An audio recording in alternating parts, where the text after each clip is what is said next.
Welcome to my channel. Let me ask you something. Can love still exist after betrayal? I didn't plan to hurt him. I didn't plan to fall for someone else. But it happened. And I've never cried this much in my life. What if you lose the person you love most because of your own mistake? Tell me in the comments. Do you think love can survive cheating? Stay with me, because this is not just a story. It's a lesson in love, regret, and second chances. Chapter 1. The man I chose to marry. I still remember the first time I saw him. It was a rainy day, and I had forgotten my umbrella. He walked past me, then stopped, turned back, and held his umbrella over my head. We didn't speak much, just smiled. But something about him felt calm, safe, and warm. That small moment stayed with me. After a few weeks, we met again. This time in a bookstore. I was buying a novel. He was in the same line. He looked at the book in my hand and said, "That's a beautiful story. You'll cry at the end." And he smiled again. That smile was kind, not the kind that tries to impress you, but the kind that makes you feel understood. We started meeting more often. Coffee, walks, talking about life. He wasn't the most handsome man in the room, but he was the kindest. When he listened, he really listened. He made me laugh, and more than that, he made me feel seen. I had dated men before who only looked at my face, my body, my clothes. But he looked at my eyes. He remembered small things, like how I like my coffee, or how I get quiet when I feel tired. And when he asked me to marry him, I didn't even think. I just said yes. Because in that moment, I believed love was this. Soft, strong, simple. Our wedding was small, but beautiful. We danced slowly, under yellow lights. My friend said, "You are lucky. You found a good man." And I agreed. I felt safe. I felt chosen. I felt ready to build a life. We moved into a small apartment and began our new chapter. Cooking together. Watching shows. Sharing socks in winter. He would kiss my forehead before sleep and whisper, "I love you," even on bad days. But something strange happened after 1 year. Not suddenly, but slowly, like a light dimming. He came home tired. I started spending more time on my phone. We stopped asking each other deep questions. No more, "How was your day?" No more long hugs. Just short talks about groceries, bills, and chores. We were still good people, still loyal, but we were not in love the same way. I would sit next to him and feel nothing.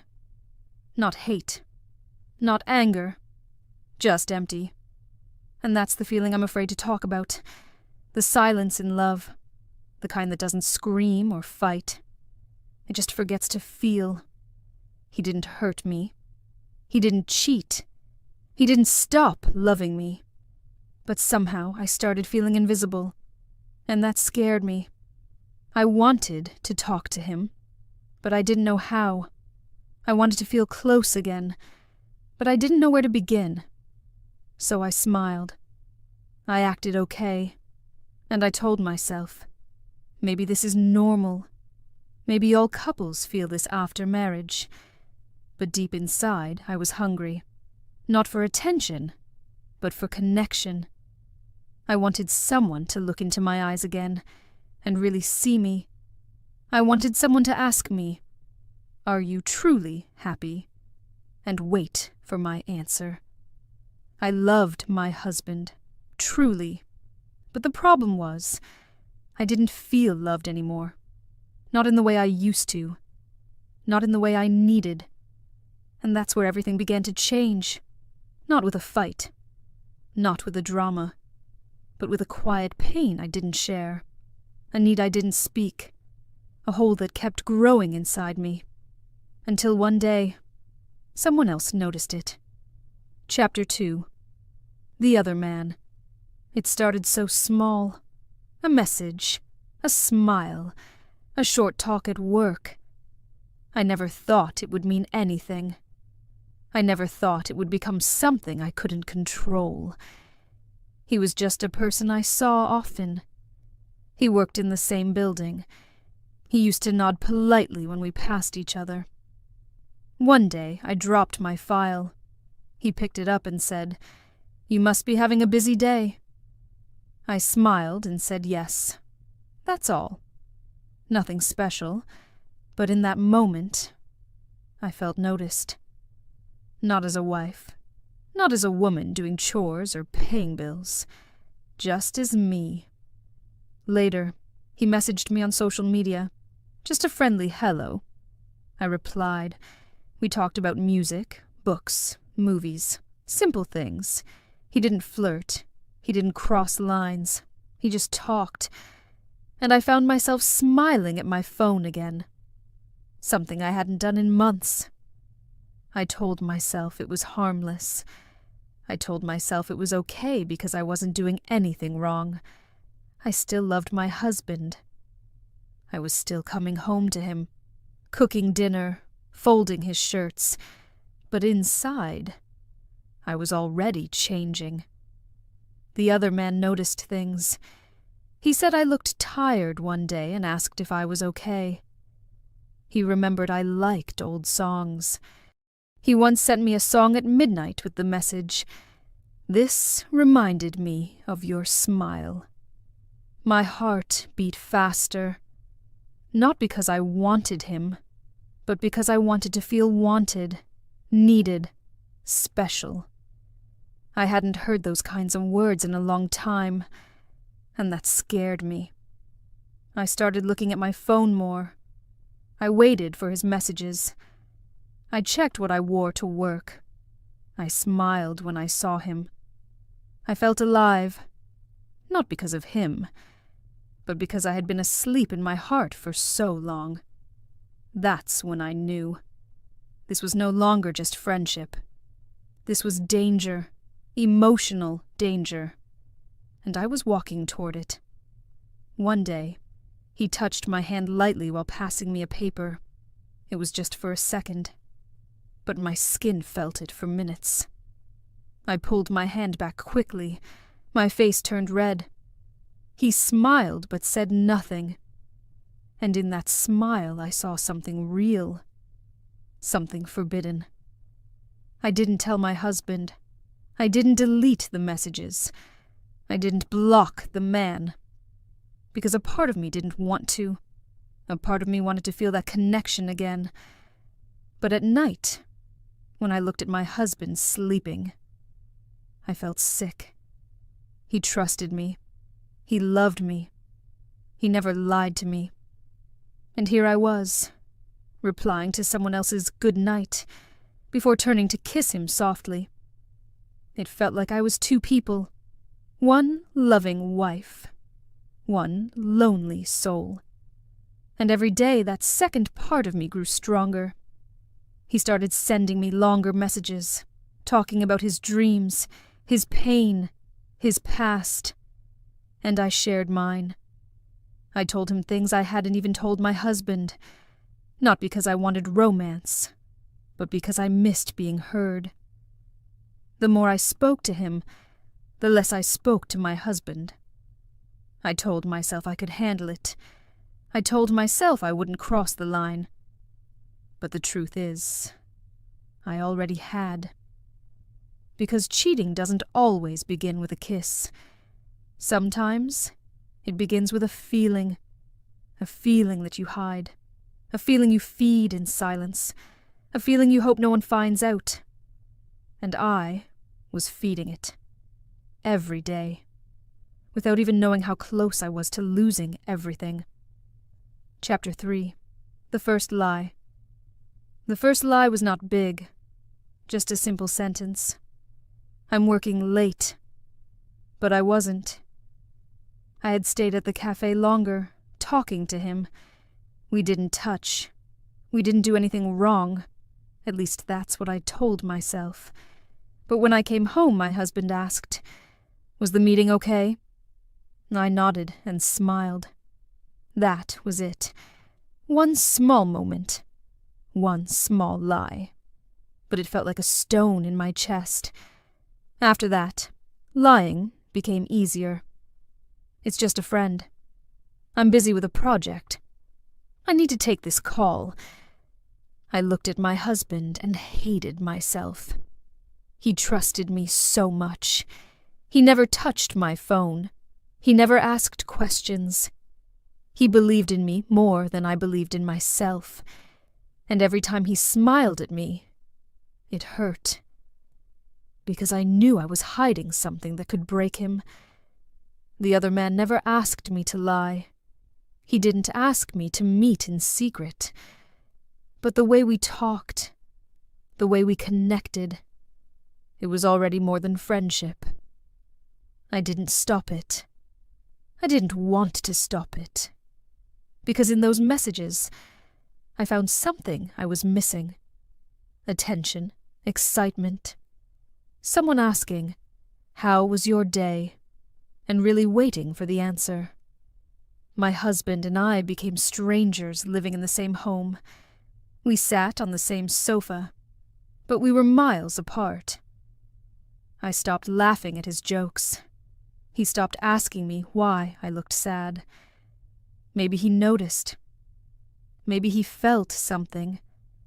But he didn't know the truth. And I didn't want him to know, because I was scared, not just of hurting him, but of who I was becoming. One evening I forgot to turn off my phone. A message popped up. His name, his words, a small heart emoji. My husband didn't see it, but my hand shook. I quickly put my phone away. I smiled and asked, "Should we watch something?" But inside I was not okay. I was shaking. That night, when he kissed my forehead, I almost cried. Because I didn't deserve it. I didn't deserve him. And still, I didn't stop. I told myself lies to cover the bigger lie. I'm not cheating.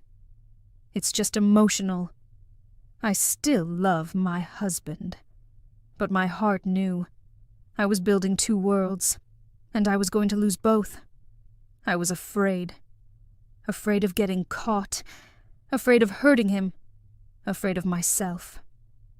But I kept going. I kept replying. I kept meeting him for coffee, for small walks, for meaningless talks that had become everything to me. One night, my husband held my hand and said, "You're different lately. Is everything okay?" I froze. I looked into his eyes. They were full of love, of trust, of worry, and I lied again. "I'm just tired. Work is heavy." He nodded and kissed my hand. I went to the bathroom and cried silently. Not because I had been caught, but because he still believed me. That was the moment I realized something deep. You can lie with your words. You can lie with your eyes. But the biggest lie is when you pretend to love someone fully, while hiding parts of yourself. And I was doing exactly that. I didn't cheat with my body, but I had already cheated with my heart, and hearts break louder than bodies ever can. Chapter 4. The truth explodes. It was a normal morning. The sun came through the window, soft and golden.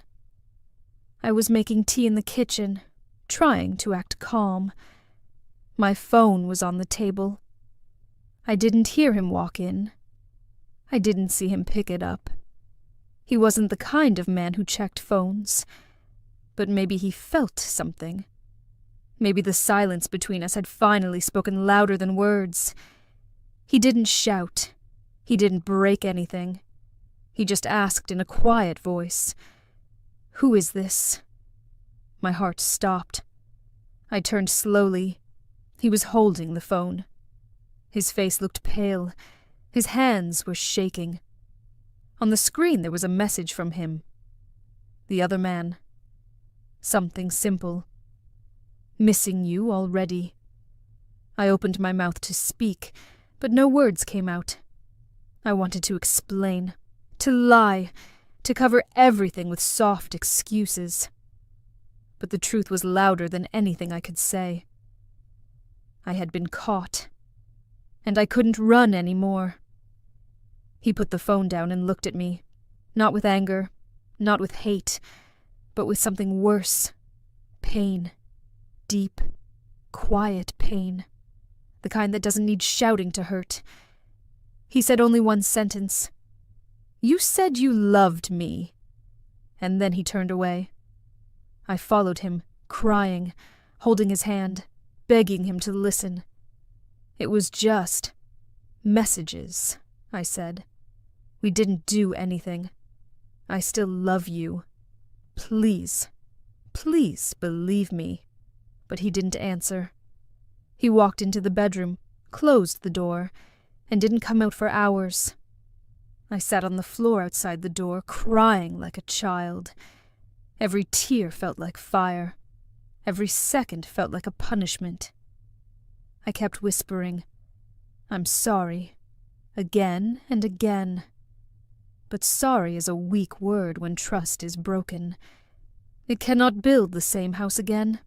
It cannot erase the crack. It just lies there, helpless, while the person you love starts walking away from you. Later that night, he came out with a bag. His eyes were red, but his face was calm. He didn't shout. He didn't call me names. That made it even worse. He just said, "I need time." I tried to stop him. I held his arm, dropped to my knees, cried harder than ever before. "Don't leave me," I said. "I'll do anything. I'll change. Just give me one more chance." But he gently removed my hand from his arm.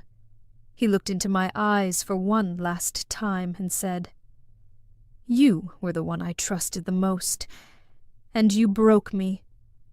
Then he left. The door closed behind him. The silence was louder than any scream. The whole house felt empty. Cold. Dead. I sat there, on the floor, for hours. No message came, no call. Just the echo of everything I had destroyed. I looked at my phone. There were more messages from the other man, but I didn't even open them. I blocked him without thinking, because now I saw the truth. He never really mattered. It wasn't love. It was escape. A fake light in a dark tunnel. And I had let it blind me. I lost my husband not because of the other man, but because I stopped being honest. I stopped being present. I stopped choosing my husband every single day. Love is not just about staying loyal. It's about showing up, even when you feel tired. It's about listening, even when there's nothing new to say. It's about holding hands, even in silence. That night, as I lay in bed alone, I knew something deep in my heart. I had broken something I may never be able to fix, and even if he came back one day, it would never be the same. But I still loved him. I loved him more than ever, and that made the pain even harder to bear. Chapter 5. Alone with regret. The house was too quiet without him. Every corner reminded me of him. His empty chair, his toothbrush, his pillow still on the bed. I walked from room to room, hoping he would appear. Hoping it was just a bad dream. But it wasn't. He was really gone. And I was really alone. Not just alone in the house, but alone in my heart. I had done this. I had pushed him away. I had broken the one person who gave me the kind of love many people only dream about. I stopped eating. I stopped smiling. My phone stayed silent. No messages, no calls, just time passing slowly. I would wake up in the morning and cry before getting out of bed. Then I would sit near the window, staring outside like a ghost. Friends called me, but I didn't answer. I didn't want to talk to anyone. I didn't want to explain. How could I explain something even I didn't fully understand? The days felt long. The nights felt longer. I looked through our old photos. Our wedding day. Our first trip. His silly faces. My laughter. We looked so happy. And I kept asking myself, where did we go wrong? And more painfully, when did I stop fighting for him? I didn't cheat because I hated him. I cheated because I forgot how to love him. I forgot that love needs effort, attention, time. And now, I was learning that regret is not just a feeling. It's a weight, a heavy dark weight that follows you everywhere. One afternoon I went into the kitchen and found a note he had written weeks before. It was under the fruit bowl. I had never seen it. It said, "I miss how we used to laugh. I hope we can talk more. I love you." I fell to the floor crying. He had tried. He had felt the distance, and he had reached out. But I was too busy feeling sad, too busy texting someone else, too busy ignoring what was right in front of me.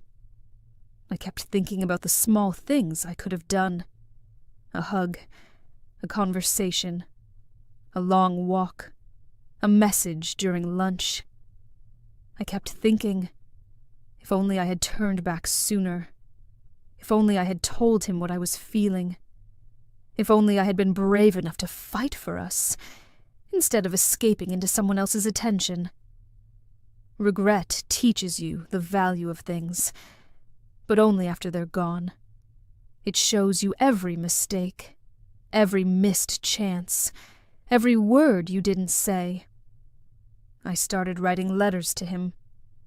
Not to send, just to say the things I never said when he was near. I wrote, "I'm sorry for choosing silence over you." I wrote, "You were never the problem. I was just lost." And I wrote, "If you ever find it in your heart to come back, I will spend every day making it right." But he didn't reply. He didn't come back. And maybe he never would. I had to live with that. I had to learn to forgive myself even if he never forgave me. That was the hardest part. Accepting that love alone is not enough when trust is gone. I still loved him with all my heart, but that love now lived inside a cage I had built with my own hands. Sometimes I saw him from far away, on the street, in a shop. I never went close. I just watched, hoping he was okay, hoping he had found peace. One day I saw him smile at a child. That smile, the same smile that once made me fall in love, and my eyes filled with tears. Not because I wanted him back, but because I finally understood what I had lost. I didn't lose him because of one big mistake. I lost him because I stopped choosing him every day. And now, I had no one to blame. Only myself. Chapter 6. I still love him. Months passed. The seasons changed, but my feelings didn't. I still loved him. I said his name in my prayers. I thought about him when I saw couples walking hand in hand. I wondered if he thought about me too. Did he still remember how I liked my tea? Did he miss my voice in the morning? Or had he moved on completely, left the pain behind like an old photo in a drawer? One evening I was invited to a wedding. I didn't want to go. I almost said no. But something in me whispered, maybe you need to see people again. So I wore a simple dress, brushed my hair, and walked in quietly. I didn't expect him to be there. But when I turned to the left, there he was. He stood near the back, talking to someone. He looked different. A little older. A little stronger. But his eyes were the same. Gentle. Deep. The same eyes that once looked at me like I was his whole world. For a moment, my heart forgot how to beat. I wanted to run. I wanted to cry. I wanted to hide. But instead, I walked toward him slowly, step by step, each foot heavy with the memories. He saw me. Our eyes met, and the world went silent. I stood in front of him, shaking. I didn't know what to say, so I spoke the truth. "Hi," I whispered. "I'm sorry. I'm really sorry, and I still love you." He looked at me, not with anger, not with tears, just silence. He didn't smile. He didn't frown. He just looked. Maybe he was remembering everything too.